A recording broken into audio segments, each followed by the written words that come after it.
Prince William recently made a visit to the Western Marble Arch Synagogue and spoke about his concerns of growing anti-Semitism, which one royal expert sees as a sign of a modern monarch in waiting.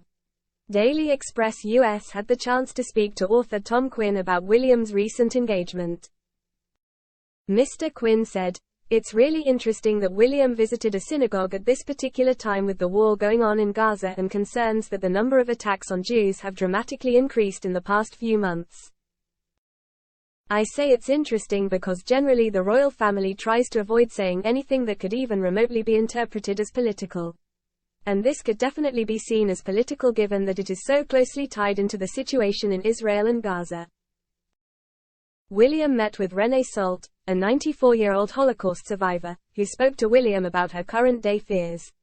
William told Ms. Salt, "It must be horrible for all of you worrying about this, and I'm sorry it's got to this.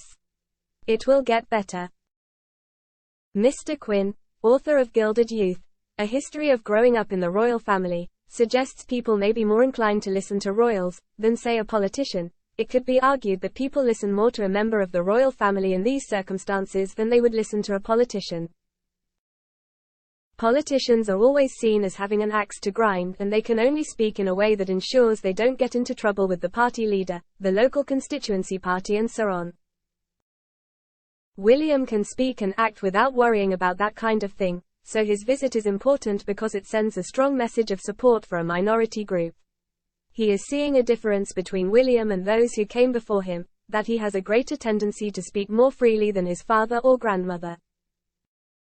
The royal author says, in general, this could work really well and increase massively his popularity, but he has to be very careful as, constitutionally, the tradition has been that he stays out of politics.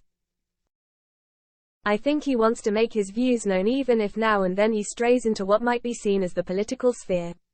I think he sees it as part and parcel of being a modern monarch in waiting.